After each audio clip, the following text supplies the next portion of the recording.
by Najee. And what these haters talking about, and what these suckers talking about.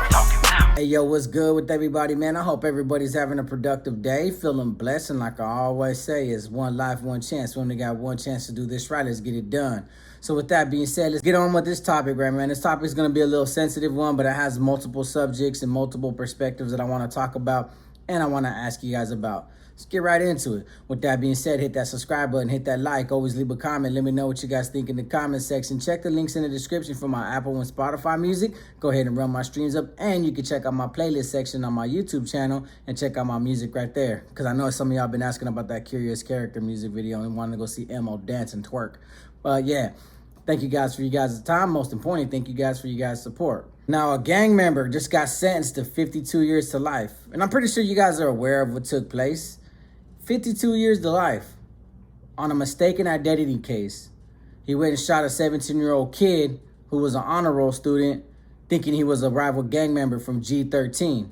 Gardena, I'm not sure who Gardena beefs with, because in the article, it doesn't specify anything about, where Marcos is from and what neighborhood he claims. I just know he has a BK on the side of his face that he got tatted on him.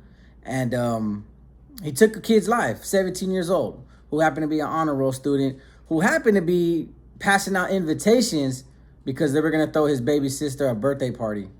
And he was standing outside when him and another gang member from his hood pulled up, hopped out, let off 9 rounds, and took this young kid's life.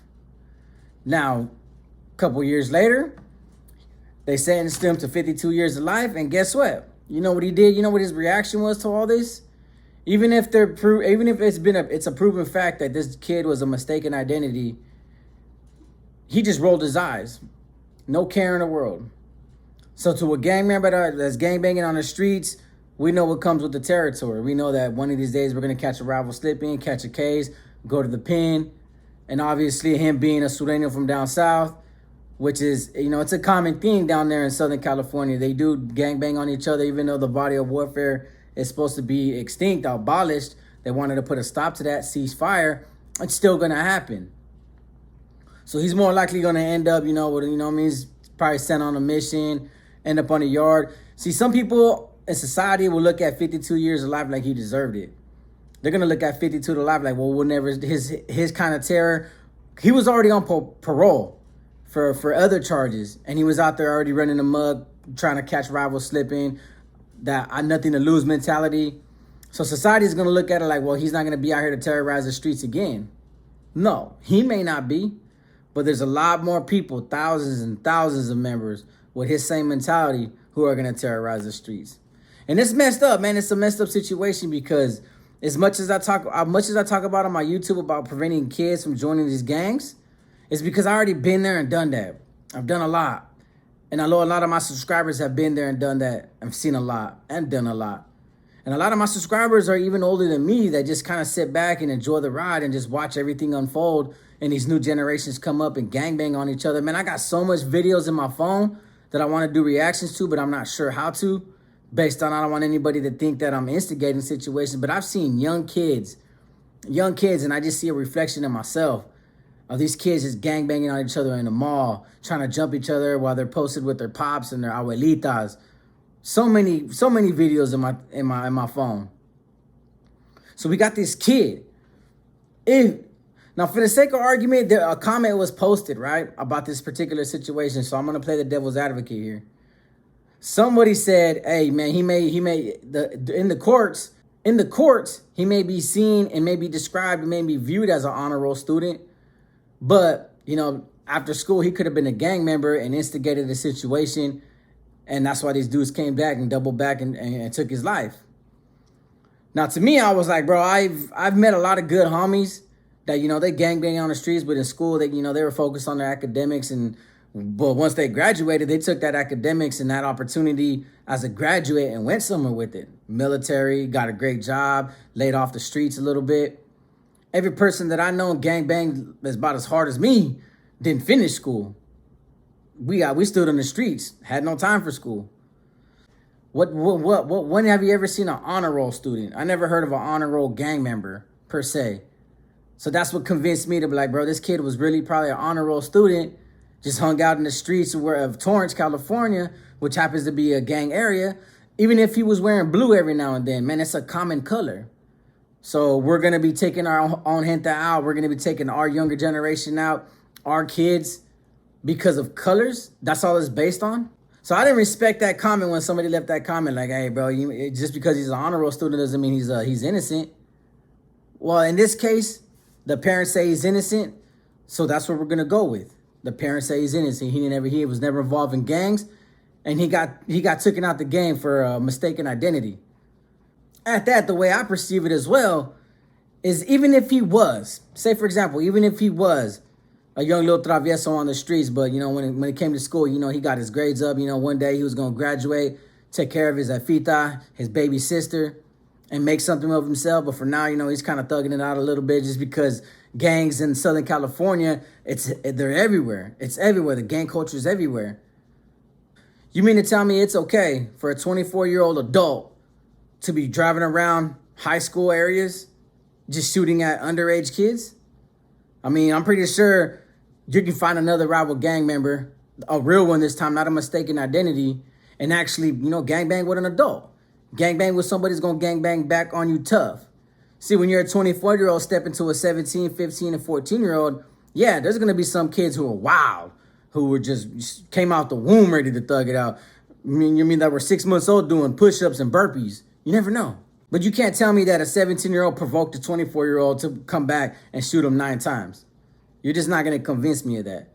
So I think this was a very unfortunate circumstance, and I think this is a prime example of how nowadays, still, I understand what we as adults have been through and what we're doing to ourselves. Fine, we're grown men, we could do that. But a 17-year-old kid who was focused on his academics, on a mistaken identity, and that's okay?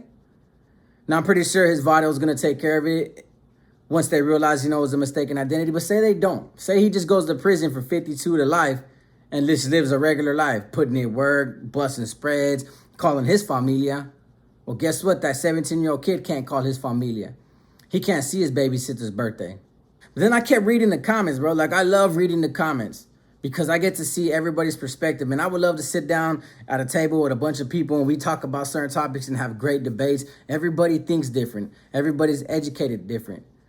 And there was actually some people that were like, hey, eye for an eye, bro. He took a young kid's life, bro. He don't deserve to live. And I understood where they were coming from. Then you had some other people that were like, hey, bro, that's why we need to build these walls. And I'm like, what the hell? Like, nobody said anything about this being an immigration issue. But it's situations like this, small and even bigger ones, that encourage people to say, you know what? We need to get these Mexicanos and these Chicanos and these gangbangers that are just nothing but Mexicans, get them out of here, send them to different countries, get them out of our land.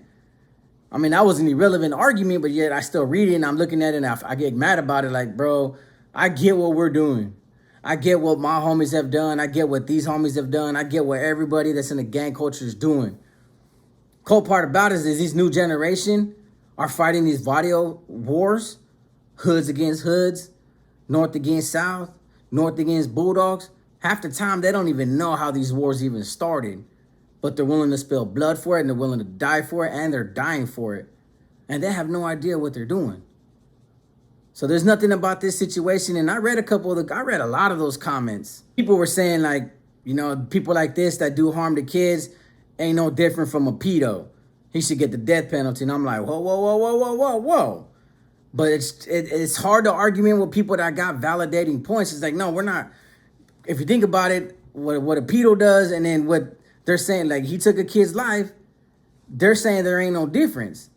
So we should all be held in the same accountability. And I was like, bro, I wanted to say something so bad, but I couldn't. I let everybody have their opinion in the comment section where I seen this post at. And it's very unfortunate that they're putting gang members in the same category. But in my head, I argue with myself. And I tell myself, man, I can just see the argument where it's going. Like, bro, you guys are gang members, grown men, taking young kids' lives. And there's many cases that I probably haven't even seen where there was a 25-year-old adult shot a 14-year-old, 13-year-old. Or what about the innocent kids and the innocent people that get struck by bullets or get caught up in these crossfires because you fools don't know how to get along. And y'all want to gangbang on each other. How many innocent people died in the process? That argument can go on and on. But I think it's good arguments and good debates like that I read about, that I watch and I listen to, because that's how I'm gonna become educated and learn what I need to say on these YouTube videos, what messages I need to share, and commentate what I've read for you guys, so you guys can engage with me and we can all talk about it. Because I'm a big fan, and I look forward to reading the comment section and engaging with my audience when it comes to intellectual conversations. But yeah, this is an unfortunate circumstance. To be honest with you, there's no glorification in gang cultures, as much as there's a lot of gang members out here who are proud to walk out their house and say, yeah, I'm a gang member, I'm from Barrio this, I'm from Barrio that. Look at this, bro. Explain this to me. Yeah, you probably never do it, but who knows? Who knows? That bullet that you did, that bullet that you shot at that boy and you missed, you probably didn't see where it landed, but it probably went through a house or somebody's window and hit a little kid. What do you got to say for yourself then? And then what are you going to say for yourself? Well, you did it all for the furtherance of a gang, for gang banging, and your homies wait for you to get to prison and maul you to death because you took an innocent victim's life. You took a child's life, and that's against the rules. So you pretty much threw your life away for nothing twice. Twice. And you're going to be on the SNY just trying to probably gangbang more, or just live the rest of your life, man, just realizing that everything you did was regretful. So let me know what you guys think about this situation, man. Prayers to the family, man. I'm very sorry that this took place, man. If you think about it, honor roll student. He would have graduated, became an engineer, could have became an astronaut, and he was brown. So that could have been another success story for the brown culture, for those that believe in, Raza Unida. He could have been somebody. He could have been started a nonprofit, something against gangs. He could have did anything, but we'll never know, huh? So with that being said, like I always say, it's one life, one chance. We only got one chance to do this right. Let's get it done. Peace.